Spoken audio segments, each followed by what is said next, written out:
Hi, all. I'm Cullen Haynes, and welcome to Lawyer Lending Live.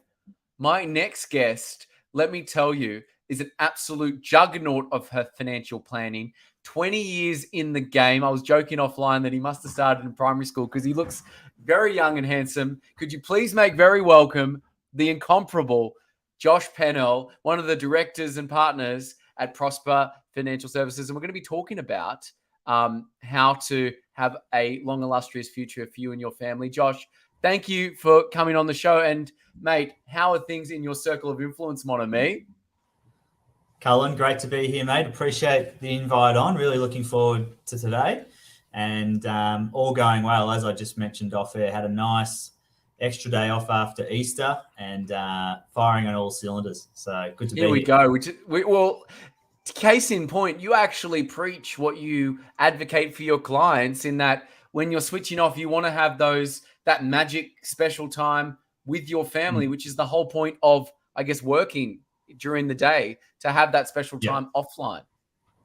Yeah, 100%. You want to create choices and freedom for yourself where it's possible, both current times and down the line. So, yeah, try and do what I'm telling other people to do, and had a great day out at the zoo yesterday with my two young kids, and yeah, you got Beautiful. to enjoy the journey. Absolutely. And I will ask everyone, it is 12:03 in Sydney and Melbourne. Please, if you've got burning questions, this is live. Dump them in the comments, YouTube, Facebook, LinkedIn. We'd welcome them. If it's anything more personable from a financial planning point of view, I'm sure Josh would welcome a cheeky DM. And you can Yeah, talk get in about that touch. Feel offline free. as well. But just to shout out quickly, you are a best-selling author. You've got your book with you as well, What Parents Do, Want. mate. So this Yes, man there is it a is. behemoth. He practices what he preaches. And in essence, what does that book teach people? It's your theory and advocacy of what you do every day, is it not there, Josh? Yeah, so my partner and I, we've got four kids between us, aged between 5 and 14, and now a 4-month-old golden retriever. So Oh, home very life good. is pretty busy at our house, and obviously work life is busy as well. I run a business, my partner runs a business, and I'm sure that type of story is not new to a lot of our No. listeners, where you've got a busy home life, busy career, or running a business, trying to be successful with your work, and then you go home and it's busy there as well. And I think sometimes it can all feel potentially a little bit overwhelming, and Groundhog Day and things like that, if you're not actually doing things that are going to help to avoid those sorts of feelings. And the book is really about finding ways to find balance in life when it is a busy time, balancing out our needs and goals today with the fact that we also want to have a comfortable retirement, but we don't want Yes. to do either of those at the expense of the other. We want to be financially successful, but we also want to have a nice home and holidays and good things in our life that doesn't feel like we're just parking every cent over to the financial goals. So, yeah, and along the way, you want to actually stay happy and mentally and physically healthy, and have the time and energy and money going towards things that are actually helping you achieve happiness. And that looks different for everyone. So that's the crux of the book, and the aim is that the book gives people some useful frameworks, two main ones. One is the self-wealth method, and the other is the parental Yes. balance model, both things I created to help them work towards getting those outcomes more effectively and more efficiently across all areas of their life, not just the finances. Fantastic. And I think it's a great example. And there are many legal professionals tuning in who have got their own business. Would you highly recommend them as a way to get their brand out there to write a book? Because you've had people from high school or primary school reach out to you saying, "I've read Yeah. your book and I want to I want to engage," which I found fascinating. Yeah, there's been some amazing things from the book that I really didn't expect. Overall, yes, I think a book can be a really powerful tool. But for me, just I really enjoyed the process of doing it. And it helps you, as you said, I'm 40, and I started working third year university in this industry, and so therefore have been doing it now half my life. Yes. And to be able to just succinctly or somewhat succinctly put 20 years of learnings and ideas and mistakes and what could I have done better, or what are some of the trends I've seen and common goals of people, to be able to put all that down and take the time to do that was something I really enjoyed. But I think you can add a lot more value to a lot more people, because obviously a book that sells for, $30 or whatever it might be is much easier for people to access and absorb when they want to, than necessarily working with every client one-on-one, which obviously has a bit more of a process behind it. So yeah, I think it's a rewarding thing to do, to know that you've got an easier way to help more people by sharing valuable knowledge.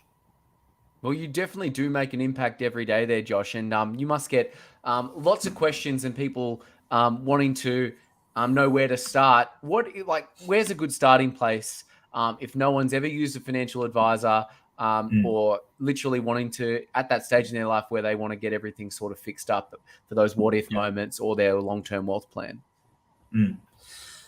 So I think a great place to start is really simply grab a pen and a piece of paper.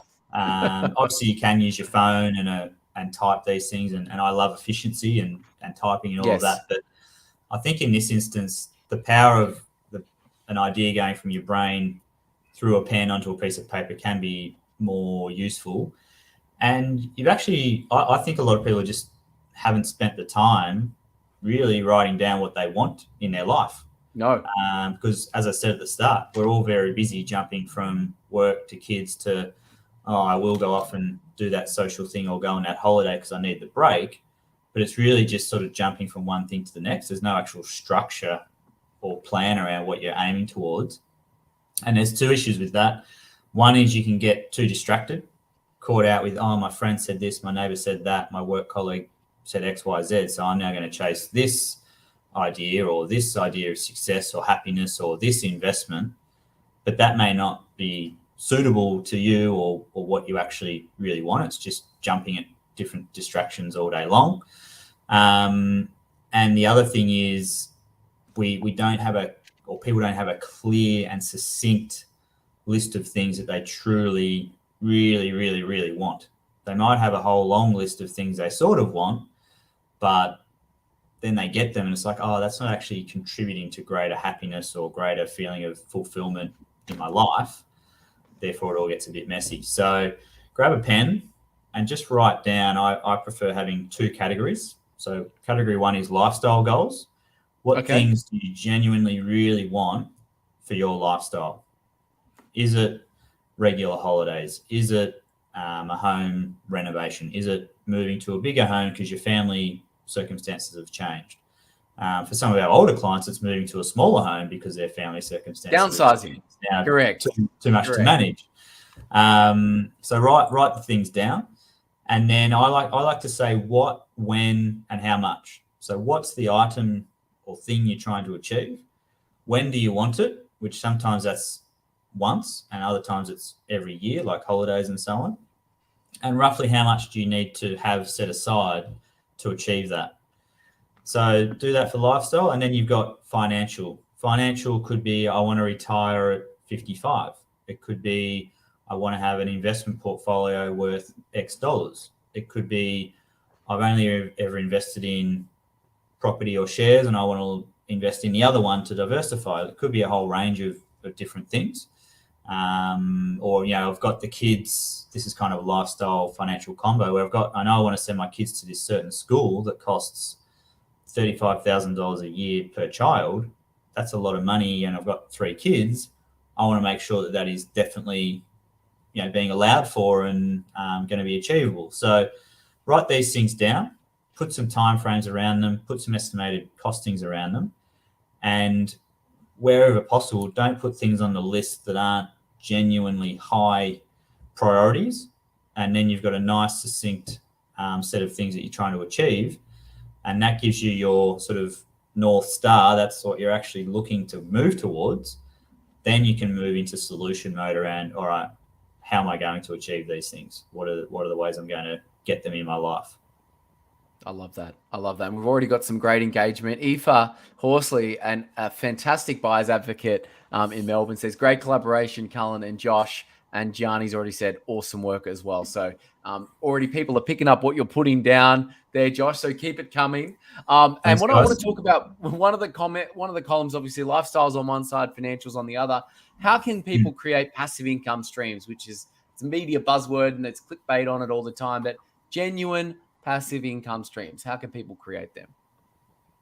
Yeah, sure. Well, I think the first thing is that there's no quick fix. Becoming financially successful, growing wealth, creating financial freedom, passive income, these sorts of things, no one's going to give it to you. You actually need to build up a certain level of capital, which will then generate returns. But you can't get that free money, the compounding returns, the income and the capital growth, unless you have the initial amount of money invested. And some people are lucky enough to receive that through an inheritance or some sort of windfall, but the majority of us don't get it given to us.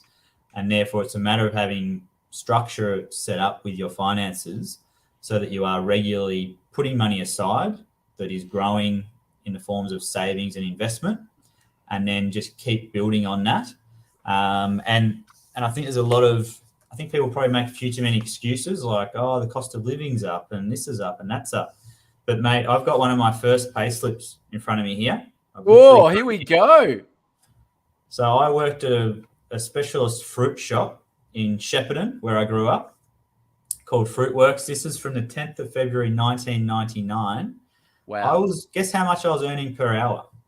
Oh, I reckon about, I don't know, what, $5.20? Pretty close, $6.89 an hour. Wow. And I'm pretty sure that was the same on Saturdays and Sundays, and none of this penalty rate stuff back then. And even then, I had structure around, where that I wasn't earning much. That week I worked 12 and a half hours and earned $86. But I still had a system around where that $86 was going. And I wanted to have fun still. I wanted to go out with my friends. I wanted to buy new clothes and be able to do things. But there was still some money going towards, I wanted to buy my first car. And I actually started investing when I was 15, and I was putting a little bit of money into these different places. So I explain greater detail around how to achieve that, either for yourself or your kids, and educating your kids in my book, because the sooner you start doing that, the better. And generally, I find a percentage option of doing that is best, because as our incomes grow, our ability to spend our money grows as well. But if you have a percentage structure behind it, then you're continuing to move the right amounts of money into the right areas of your lifestyle and financial as your income grows. So you need to be actually putting money aside to grow the capital base, and then the things you're investing in can produce income, produce growth, and that's where you can get to a point where you can one day not even have to work, but have all your financial and lifestyle needs met whilst you're sitting on the beach sipping cocktails. Alcoholic or non-alcoholic, as the case may be. That's right. No, so it's some good and cogent points you make there, Josh. I know a lot of my clients who are rising in the ranks in law, trying to make partner, or they've already made partner and they've got 3 kids. They want to send them to private schools, and here in Sydney, and I know Melbourne, it's quite a huge outlay in cost. What's the best way to tackle that? Which is quite common, wanting the best for your kids, which is what you talk about in your book. Yeah, definitely. Yeah, and it can be challenging because, as I said, I've got 4 kids. I know you're starting your journey, and I'm probably getting a bit more sleep than you do now. My youngest is now 5. Sleeps through the night. But, that's good. Just rub I feel for you, mate. I'm surprised you're not sipping your coffee as we speak. But no. Again, it's about getting ahead of the game. So not many people, depending on whether you want the kids to start private schooling in primary or secondary school, there's not that many people whose kids turn 12 and then they go, oh, just had an idea, I might send them to a private school. Normally, You've got a pretty good feeling because maybe you went to a certain school yourself, or you've already had those discussions, with your partner or whatever it might be. So if you've got that awareness that this big cost is going to be coming up at some stage, the further in advance you plan for it and allow for it, the better. So that's point one. Again, you want to be putting money aside to allow for it, so it's not a big hit when the bills start rolling in. And then the other thing is actually, I think a lot of people might save for this purpose, but they save rather than invest. Now, savings is a general rule, not so much now with interest rates having risen, but savings as a general rule is not always the best way to generate returns. Actually investing money in an appropriate way, in a risk-adjusted way, has historically given better returns. So actually investing some of the money as far in advance as possible, and there's a lot of great calculations and projections that you can actually do to work out, forward project, and allow for the fact that private school fees go up generally faster than inflation, probably 6 or 7% a year as well. So those numbers aren't going to get any prettier for people.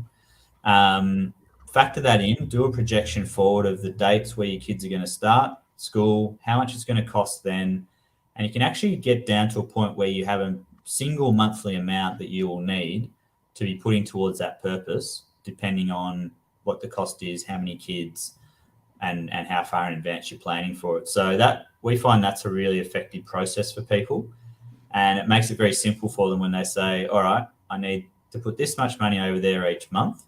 It's going there. I'm not touching it. I'm not noticing that it's gone, and I'm actually getting some returns on it. And as the funds come in and they're investing and growing, they'll also at times then start coming back out as the kids go to school, and basically you get to a point where just the balance ends at a nice close to 0 point once all the kids have finished school. So plan in advance, invest in advance, and get ahead of the game is the key.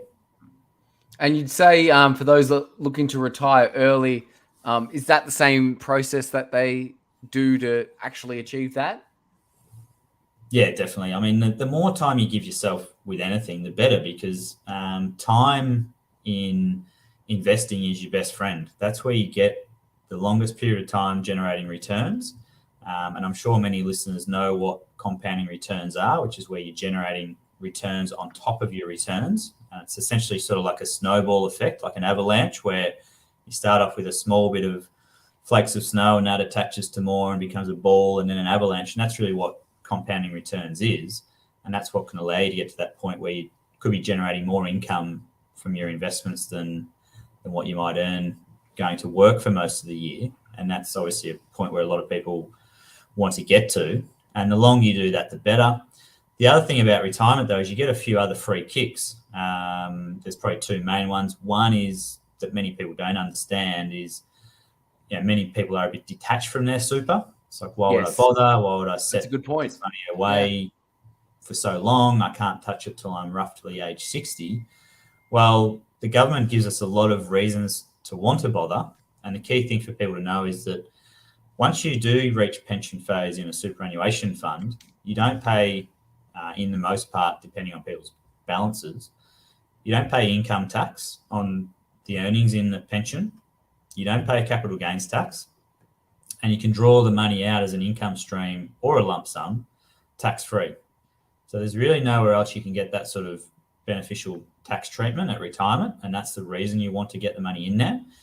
And then on the way through the journey, putting the money in, at the moment you can put in up to $27,500 per person, essentially as a tax deduction.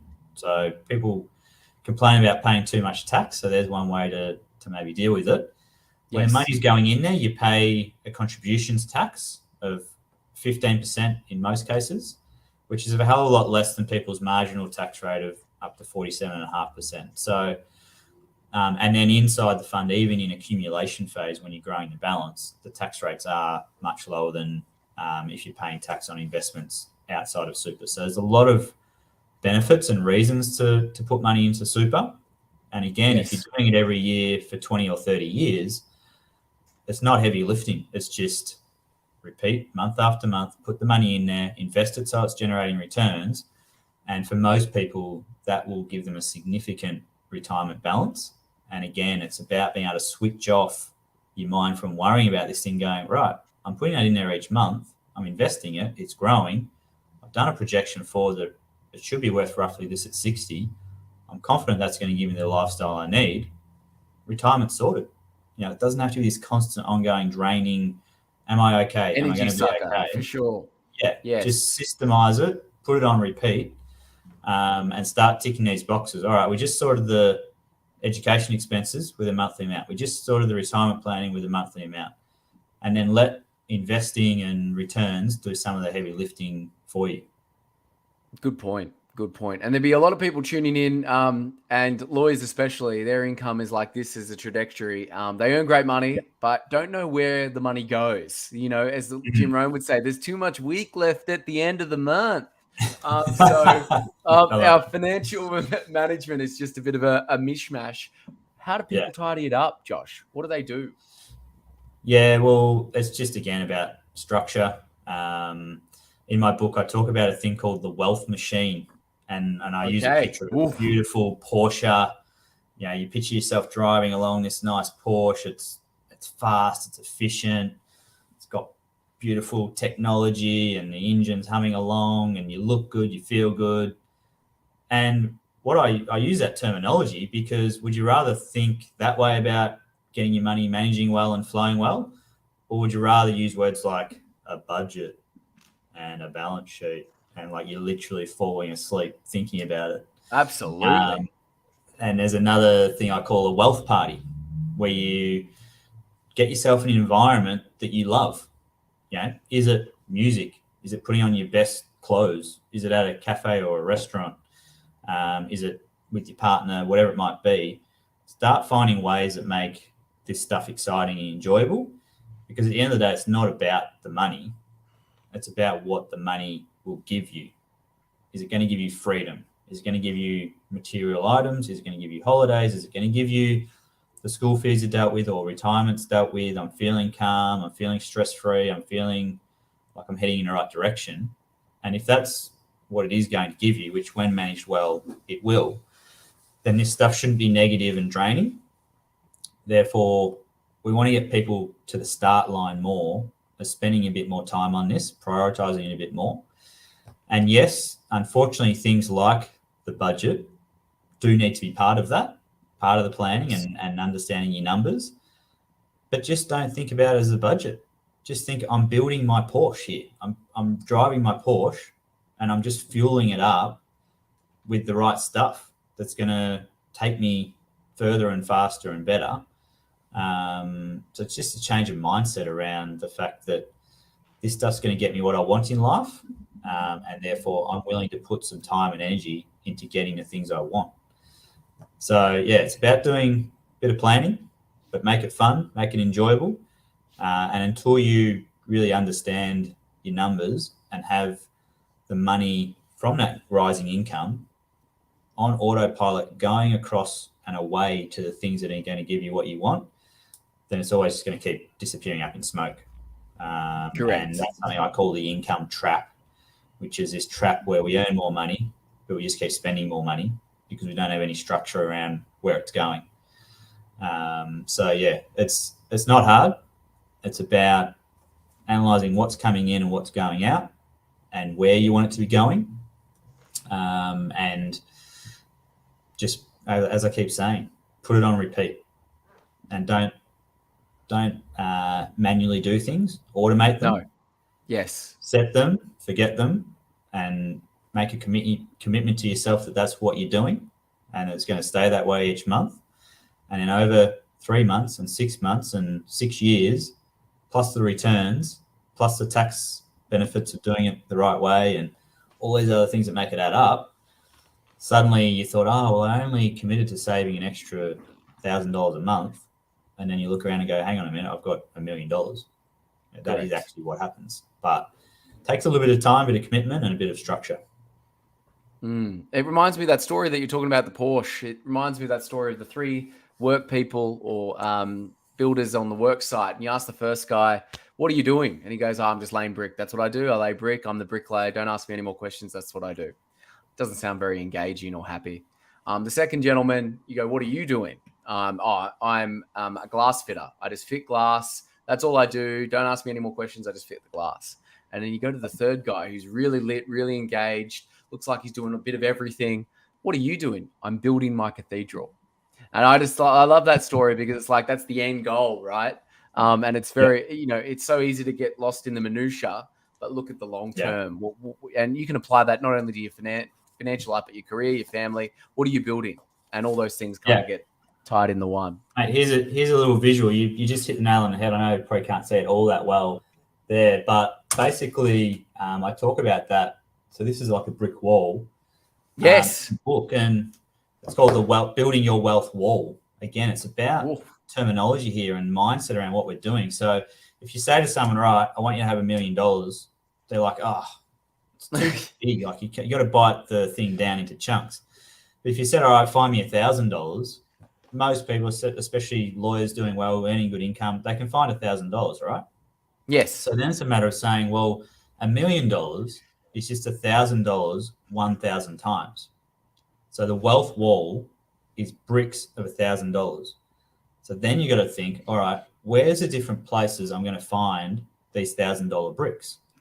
Is it through weekly or monthly surplus income that I'm committing to putting to a more productive place? I'm actually going to invest the money, not just spend it. Is it when I get my tax return? Is it when I get a bonus? Is it when I get a pay rise? Suddenly you got all these different bricks coming in worth $1,000 each. And as I said, if those $1,000 bricks keep coming in on a regular basis for many years, you then start getting free bricks through returns and compounding. And before you know it, achieving something like $1 million increased wealth is actually very simple.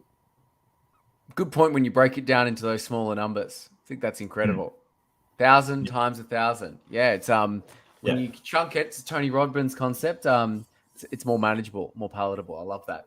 But going back to the super, I speak to a lot of barristers out there and self-employed legal clientele that I go, oh, okay, you got this great cash balance, you got a lot of in assets, but how's your super going? Oh, I don't really do anything with super. I don't actually, pay myself or work with super. What would you say about SMSF and those looking to use it as a vehicle, or even people with a great super balance in a fund that's probably getting negative returns right now? What's your view on starting an SMSF or putting your time into your super? Yeah, well, I'll start by saying that, like, we're an accounting firm as well, so we do everything with self-managed super funds. Yet, so I've got plenty to gain by telling people to set up and use self-managed super funds. But I'll be honest in saying that there's only a smallish percentage of people where I think it's actually necessary and relevant. Yes. And so no point setting one up if you're not going to take advantage of the benefits of it. Yes. For some people, it's just not necessary. We've got clients with very significant super balances that don't have a self-managed super fund because they're not looking to do anything with their super that requires it. So that'd be my first point is I think people can sometimes get a bit excited by this and think it's some special thing that gets, a range of special treatment that other superannuation funds doesn't. Yes, that is true in some cases, the main one being the fact that people can buy direct property through a self-managed super fund, then you can't do that with other funds. First point would be if you're not putting money into super, doesn't really matter what fund you've got, it's not going to be going too well. No. So step one is actually put the money in there. Posted my comments before about the tax structure and the reasons to do it was valuable. So there's tax savings to be had, and there's that benefit of the gradual contributing and the impact of ongoing returns over a longer period of time. Definitely, self-employed people in any industries, whether it be barristers and lawyers or otherwise, sometimes aren't great at, putting the money into super. But they'll then come and say, oh, I want to save tax. Like you say, okay, well, put some money over here into super, and then, oh, no, I'm not going to do that. So it's sort of, you can't always have your cake and eat it too. So commit to putting the money in there. Most people who are professional people do want to have a good level of retirement lifestyle. They want to be self-funded retirees. They want to do a lot of things, travel, live a good lifestyle. They're not people who want to set themselves up to be reliant on the age pension. And therefore, in order to do that, you're going to need a reasonable balance. And therefore, start put the money in there. Your main types of super funds are an industry fund, a retail fund, and then a self-managed super fund. Yes. Get clear on the different options, and there's some great software tools and stuff that we use that compares fees, investment options, ratings of all the different funds, particularly the industry and retail ones. And then with self-managed super, you've got to consider, okay, do I want to manage my own fund? I'm going to have trustee obligations and responsibilities. There's going to be some costs to set up and manage it.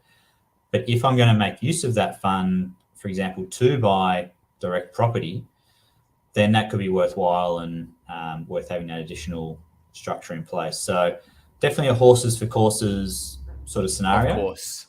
But yeah, a lot of Australians in particular do love property. It could be a way for people to access that. Another reason why people often like it is if you're running a business and you need a business premises, then you can purchase your business premises through the self-managed super fund.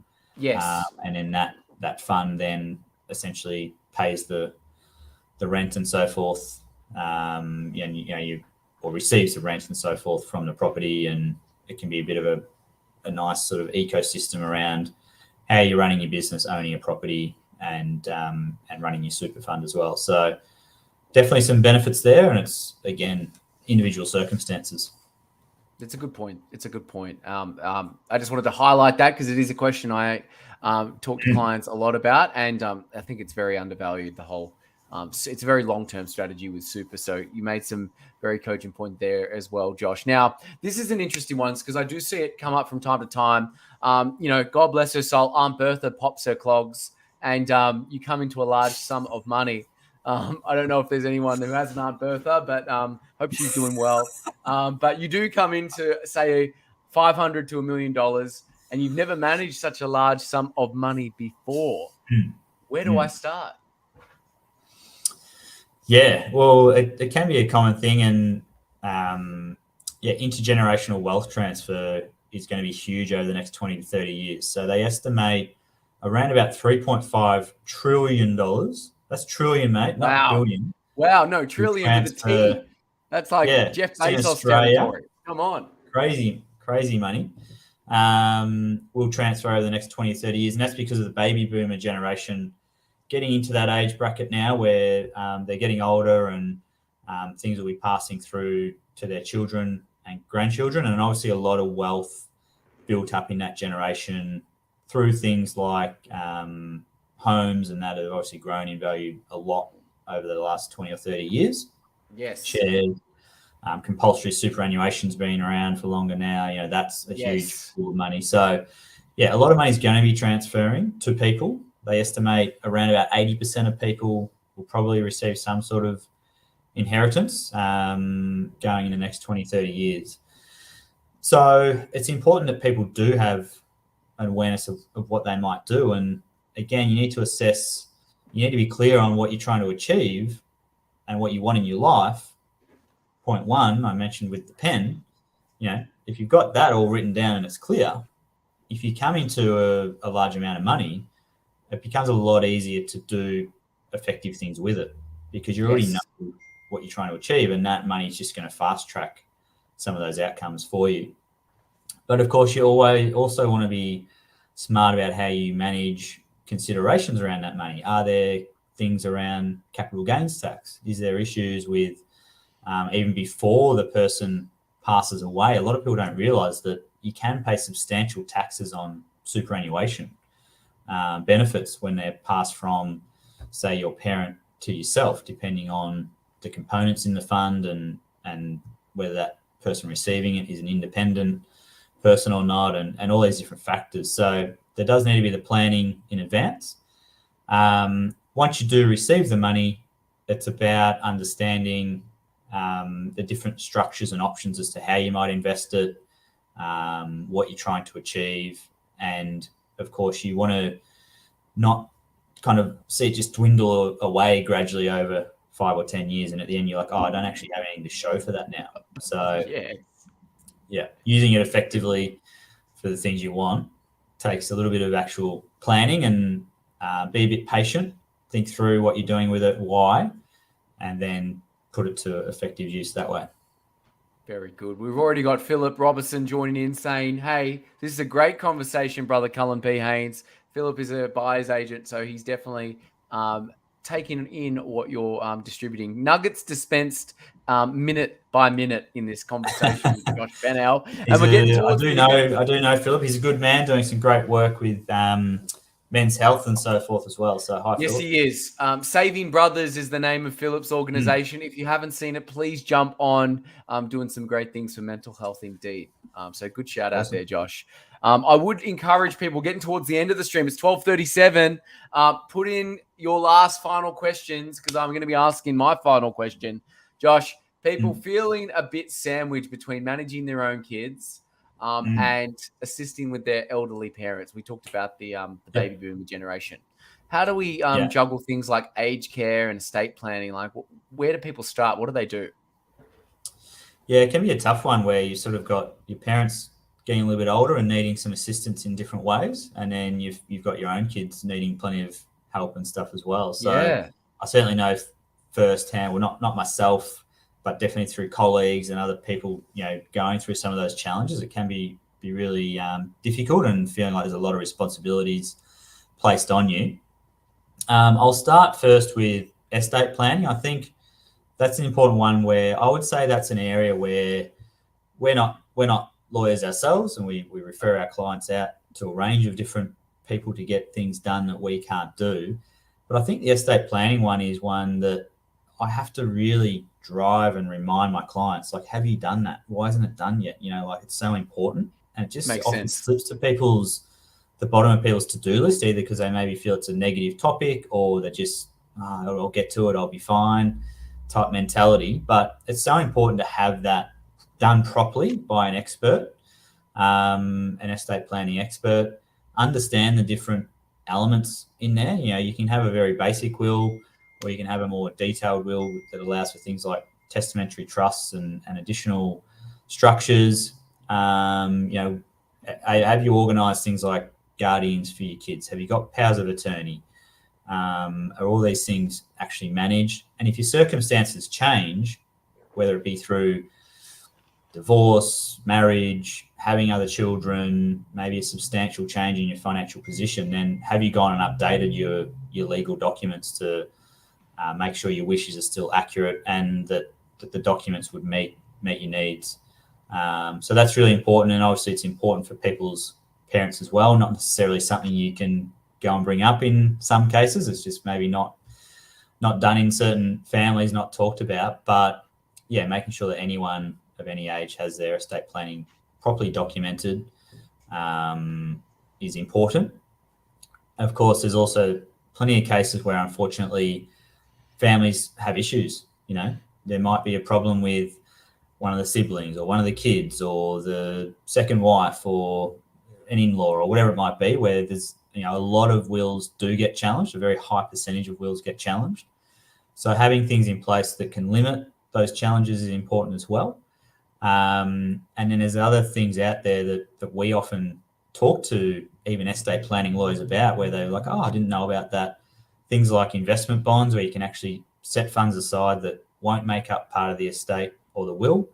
And that can give people greater flexibility around how they perhaps meet the different goals around who they want to receive funds, how they can be great in the sense that you can set a future date or event for when the person receives the money. It could be a lump sum, or it could be a percentage of the amount over a period of time. So say they start getting it at age 21, maybe they're not mature enough yet to receive a huge amount of money. You could say, all right, I want them to get 10% of the balance for 10 years. Yes. A whole heap of different tools out there that is part of the conversation, where you should have a financial advisor and an estate planning lawyer, working on that together to get it right. So that's the estate planning one. And then when it comes to aged care, it's, there's very specific rules around aged care. If someone's moving into a care facility, how it works, how it gets calculated. So I'd say the key thing there is just really actually understanding how that works, how that system works. It's a very niche area of knowledge. And it can be quite easy in some cases to get better outcomes with the different providers simply by asking the question or making sure that you choose to structure your entry into that system in the way that makes the most sense. And that takes a little bit of analysis and calculation. And then there's other considerations such as, well, I prefer to stay in the home. What are my options? Or I'm happy to move out of the home, but then do I keep owning the home or do I sell it? And what does that all mean? Yes. A whole range of things. So, yeah, learning about what's involved in that system can, again, take away a lot of stress, uncertainty. And it's not, with the right sort of guidance and so forth, it is easy enough to get your head around it all, but it is something where you need to spend a little bit of time to understand it all. And that can help the person as well as their parents to move forward and set up the right outcomes for their living position at that stage of life. Fantastic. And final message that you got lots in your book and lots in your 20 years of experience. If you could give one final lesson to people who are tuning in or rewatching the stream, what would it be, Josh? I think I'd reiterate my earlier message of make this fun. Make it about what you want for your life and not around, I want to save tax or I want to get my finances better. Like for most people, they're sort of quite negative. It's almost like that type of stuff comes with negative connotations, that it is stressful and hard work. So just think, all right, I want these things in my life is the topic, but then there's a little bit of things you need to do to achieve that. So yeah, make it an area of fun and excitement about what you want to achieve for your life. And that will give people a lot more inspiration, motivation, excitement, and action behind actually working on it. It's a good point there. Make it fun. And when you've got a powerful enough why, you can overcome any how. So make it exciting. Love your work, Josh. Exactly. Thank you so much for joining us. Where can people find you? Where are you hanging out the most? Well, yeah, on LinkedIn, Instagram, Facebook, all as @the Family Finance Guy. And our business is prosperadvisory.com.au. And as mentioned, jump online or get in touch with me if you want a copy of the book, What Parents Want. And thanks heaps for having me, mate. Love that. I can already see the movie being released in a couple of years. Mel Gibson maybe cast as yourself or something. You did What Women Want, so maybe What Parents Want will be number 2. I love that, mon ami. Fantastic. Well, thank you, everyone. We'll upload this to the podcast presently. And thanks for making this a fun talk, Josh. You're a good man. Thanks, mate.